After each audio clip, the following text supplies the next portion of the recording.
Canada सरकार द्वारा घोषित आयोग की एक रिपोर्ट में अब यह साबित हो गया है कि निज्जर की हत्या में भारत का कोई एजेंट शामिल नहीं था। खुद कनाडा की खुफिया एजेंसी, खुद कनाडा की पुलिस ने यह साबित कर दिया है कि निज्जर की हत्या में भारत का कोई भी एजेंट शामिल नहीं। अब तो जस्टिस ट्रूडो के सारे पर्दाफाश हो गए। जस्टिस ट्रूडो ने जितने भी गेम खेले थे, अब उनमें जस्टिस ट्रूडो खुद फंस गया है। जस्टिस ट्रूडो की वैसे ही लोकप्रियता दिन ब दिन गिरती जा रही है। जस्टिस ट्रूडो की बर्बादी तो तभी शुरू हो गई थी जब भारत में G20 शिखर सम्मेलन के बाद 24 घंटे से ज्यादा अपने विमान में ही बैठे रहे। तो हो सकता है कि जस्टिस ट्रूडो का जो विमान था वो खराब हुआ कैसे नहीं हुआ, तो वो जो गुस्सा था वो शायद भारत पे निकाला, या फिर खालिस्तानी वोट बैंक हासिल करने के लिए ट्रूडो ने भारत पर गुस्सा निकाला। लेकिन ट्रूडो की जो शख्सियत थी वो अब ये हो गया कि ट्रूडो नंबर 1 का झूठा आदमी, नंबर 1 का फ्रॉड आदमी और नंबर 1 का खालिस्तानी समर्थक आदमी है। जी हाँ, कनाडा ने खालिस्तानी चरमपंथी निज्जर को मारने के लिए भारत के एजेंटों को गुनहगार बताया था। भारत और कनाडा ने इसके लिए एक दूसरे के साथ टॉप राजनयिकों को एक दूसरे के देश से निकाल दिया था। ट्रूडो के झूठे आरोपों के बाद भारत और कनाडा के रिश्ते गर्त में चले गए थे। कनाडा ने निज्जर को मारने की जांच के लिए अपनी खुफिया एजेंसी के आयोग का गठन किया था कि भारत के एजेंट निज्जर मामले में शामिल हैं या नहीं। अब वो रिपोर्ट आ गई है। 123 पृष्ठ की इस रिपोर्ट के 98वें पेज पर कनाडा के आयोग ने साफ लिखा है कि निज्जर की हत्या में भारत के शामिल होने के कोई सबूत नहीं है। अब साफ हो गया है कि ट्रूडो ने अपनी राजनीति और कनाडा के खालिस्तानियों को खुश करने के लिए यह पूरा गेम खेला था। इसके बाद ट्रूडो घर के रहे न घाट के। ट्रूडो की कुर्सी चली गई प्रधानमंत्री की, साथ ही ट्रूडो की लोकप्रियता भी गर्त में चली गई है। लेकिन अब ट्रूडो को सबक सिखाने के लिए कमर कस चुका है भारत। ट्रूडो कुछ दिन में प्रधानमंत्री पद से इस्तीफा देने वाले हैं और इसके बाद भारत ट्रूडो पर बड़ा कदम उठाने जा रहा है। तो क्या होगा? अब भारत की ओर से ट्रूडो को बैन कर सकता है भारत, साथ ही कनाडा के उन अधिकारियों पर भी बैन लगा सकता है भारत जो ट्रूडो की साजिश में शामिल हुए थे। देखिए, जब तक ट्रूडो कनाडा के प्रधानमंत्री हैं तब तक तो भारत बैन नहीं लगाएगा, क्योंकि वो एक राष्ट्र के राष्ट्राध्यक्ष है।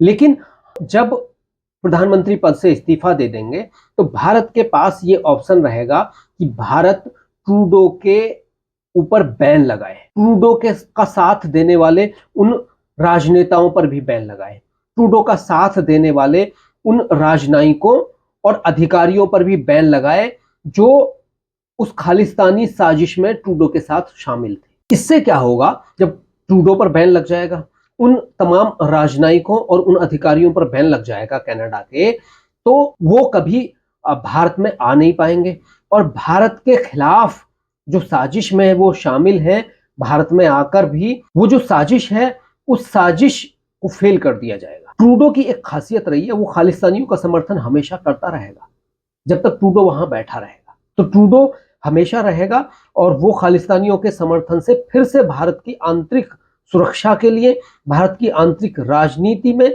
दखल देने के लिए काम करता रहेगा। तो इसलिए भारत कभी भी प्रधानमंत्री पद से इस्तीफा देने के बाद ट्रूडो पर बैन लगा सकता है। ट्रूडो के उन राजनेताओं पर, उन अधिकारियों पर बैन लगा सकता है जिन्होंने इस झूठी साजिश में ट्रूडो का साथ दिया था।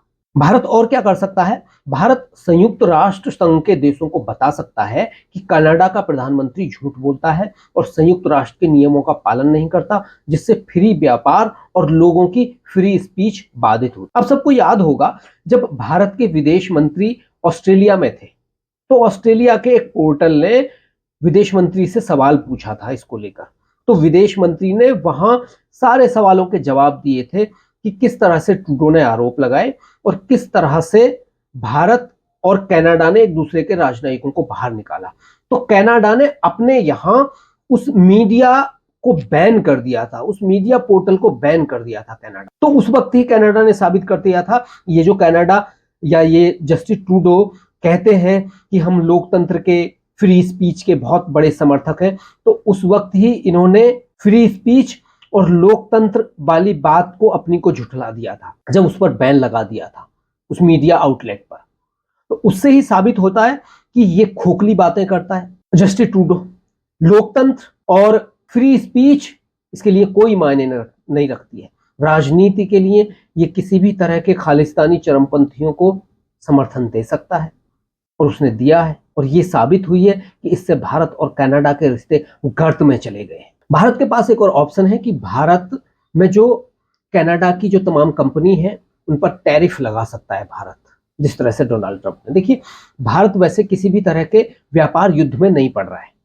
अभी भी कहा जा रहा है कि भारत और कनाडा का जो व्यापार है वो उसी तरह से चल रहा है, बहुत ज्यादा कोई असर नहीं पड़ा है। हाँ, लोगों के आने जाने पर असर पड़ा है, क्योंकि भारत के जो काउंसलेट हैं कनाडा में, उन्होंने वहां कई जगह, क्योंकि सुरक्षा नहीं दी गई उनको, तो उन्होंने वहां वीजा देने बंद कर दिए थे। उन्होंने अपनी सर्विस वहां बंद कर दी थी। उसकी घोषणा की थी खुद भारत के राजनयिकों ने कनाडा में कि हमने यहाँ अभी वीजा देने बंद कर दिए, क्योंकि कनाडा की सरकार वहां उनको सुरक्षा देने में नाकामयाब रही थी। इसी से पता चलता है कि कनाडा की सरकार संयुक्त राष्ट्र के उन नियमों का पालन नहीं कर रही जिसमें एक दूसरे के राजनयिकों की सुरक्षा सर्वोपरि होती है। तो इसी से साबित हो गया है। तो भारत अगर चाहता है तो कभी भी टैरिफ लगा सकता है, लेकिन अभी भारत इस तरह की कोई कदम नहीं उठा सकता, क्योंकि जस्टिस ट्रूडो तो चले गए हैं लगभग, और आने वाले वक्त में जस्टिस ट्रूडो की सरकार भी नहीं आने वाली है, पार्टी की सरकार भी नहीं आने वाली है। तो इसलिए भारत के विदेश मंत्रालय ने पहले ही कहा है कि कनाडा से जो अभी कॉन्फ्लिक्ट है, ये कॉन्फ्लिक्ट सिर्फ एक नेता की वजह से है, एक प्रशासन की वजह से है, और भारत के कनाडा के साथ कोई कॉन्फ्लिक्ट नहीं है। कनाडा में जब प्रशासन बदलेगा तो हमारा काम उसी तरह से चलेगा, उसी तरह से हमारा व्यापार चलेगा जैसे हमेशा से चलता आया है और जैसे चल रहा है। अगला भारत कदम उठाएगा कि कनाडा में भारत के खिलाफ साजिश करने वाले खालिस्तानी चरमपंथियों को टारगेट करते भारत कनाडा की तत्कालीन सरकार को आतंकी समर्थक सरकार कह सकता है, और यह कह सकता है कि जो कनाडा की सरकार है वो अपने कर्तव्य निभाने में, अंतर्राष्ट्रीय नियमों का पालन करने में असमर्थ रही है। जिस तरह से पाकिस्तान की सरकार, जिस तरह से पाकिस्तान को एक तरह से आतंकिस्तान कहना शुरू कर दिया बहुत सारी जगह, क्योंकि दुनिया भर में जहां भी इस तरह के हमले होते हैं तो कहीं ना कहीं वहां पाकिस्तान का लिंक जरूर निकलता है। अब कनाडा में भी ऐसे ही हो रहा है। कनाडा में जो ये तमाम खालिस्तानी चरमपंथी हैं, इनके अगर भारत में कोई घटना हो रही है तो कहीं ना कहीं वहां बैठे उन खालिस्तानी चरमपंथियों के लिंक सामने आ रहे हैं। मतलब साफ दिखाई दे रहा है कि भारत में अगर कुछ गतिविधि हो रही है या भारतीयों के खिलाफ अगर कहीं कुछ ऐसी गतिविधि हो रही है, आपराधिक साजिश हो रही है, तो कनाडा के जो चरमपंथी हैं उसके पीछे वही सामने आ रहे हैं कई जगह। आप सबको याद होगा कि कुंभ में जिस तरह से आग लगने की बात आई, तो खुद एक चरमपंथी संगठन जो खालिस्तानी है उसने भी इसके बारे में कहा कि हम इसकी जिम्मेदारी लेते हैं, और भारत में भी जांच चल रही है इसके लिए। और भारत में जो बैठे चरमपंथी खालिस्तानी हैं उनके जगह जगह आप सबने देखा वो पुलिस से मुठभेड़ हो रही है उनकी।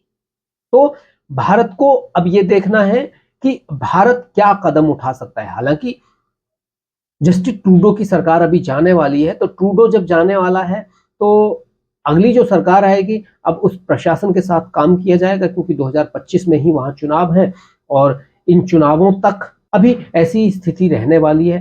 तो कदम जो उठाए जाएंगे ये अगले प्रशासन को देखकर उठाए जाएंगे। हालांकि भारत अभी भी बहुत सख्त कदम उठाने की तैयारी कर रहा है।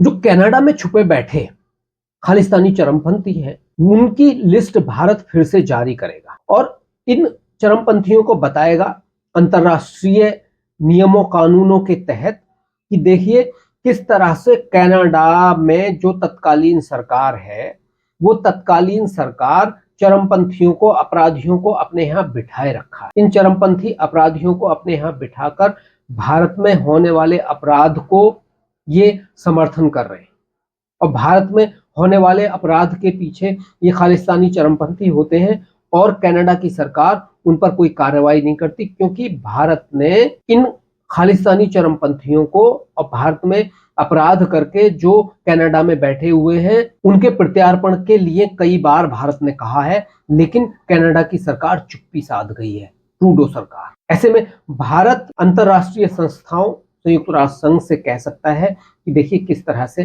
कनाडा की सरकार चरमपंथियों के साथ खड़ी हुई है। देखिए, भारत से जो अवैध अप्रवासी जाते हैं कनाडा में, उनमें ज्यादातर अपराधी होते हैं। वो जो अपराधी वहां बैठे हुए हैं, उन अपराधियों को कनाडा की सरकार सह देती है, उन अपराधियों को अपने यहाँ रहने देती है। वो अपराधी कनाडा से दूसरे देशों में एंटर कर जाते हैं, अमेरिका जैसे देशों में। तो अब डोनाल्ड ट्रंप ने सख्ती कर दी है वहां। तो भारत ये भी बता सकता है अमेरिका और कनाडा को कि देखिए, ये जो अवैध अप्रवासी भारत से गए हुए हैं, ये अपराधी हैं भारत के, आप हमें इन्हें सौंपो। तो ये जो तमाम अपराधी हैं, कनाडा इनको सौंप नहीं रहा है, अब अमेरिका से सौंपने की बात आएगी तो इन अपराधियों को भारत लेगा और सबको जेल में ठूसेगा और सजा देगा सबको, जितने भी है। इनमें से ज्यादातर ये गलत पासपोर्ट पर, फर्जी पासपोर्ट पर, फर्जी पासपोर्ट वीजा पर ये कनाडा गए हैं और कनाडा जाकर इन्होंने फिर भारत के खिलाफ साजिशें रची हैं। तो ये अवैध अप्रवासी वाला जो मामला है, ये भारत बहुत जल्दी उठाएगा कनाडा के, और इसके जरिए कनाडा का पर्दाफाश करेगा। उधर डोनाल्ड ट्रंप जस्टिन ट्रूडो के पीछे पड़े हुए, इधर से अब भारत भी इनके पीछे पड़ने वाला है बहुत जल्दी। अगला मामला है कि कनाडा भारत के आंतरिक मामलों में दखल देता है।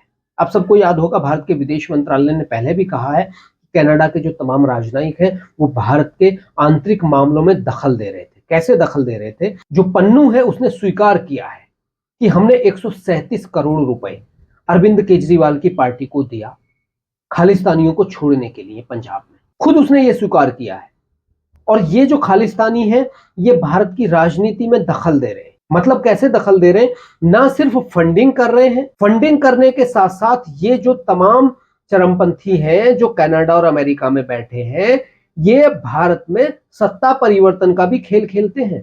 इनको लगता है कि हम ऐसे राजनेताओं को पैसे देकर सत्ता में बिठाएं जो खालिस्तानी चरमपंथियों का साथ दें, खालिस्तानी चरमपंथियों को जेल से बाहर निकालें। खुद ये पन्नू कह चुका है, अरविंद केजरीवाल पे सवाल उठाए हैं खुद पन्नू ने कि अरविंद केजरीवाल को हमने 137 करोड़ रुपए दिए थे कि एक खालिस्तानी चरमपंथी को बाहर किया जाएगा पंजाब में अगर अरविंद केजरीवाल की सरकार आएगी, यानी आम आदमी पार्टी की सरकार आएगी। तो किस तरह से अभी भी देखिए पंजाब में ये हालात है दोस्तों। पंजाब में जो खालिस्तानी हैं वो अभी भी खुलेआम सड़कों पर अपनी रैली निकालते हैं और पुलिस वहां खड़ी हुई देखती है।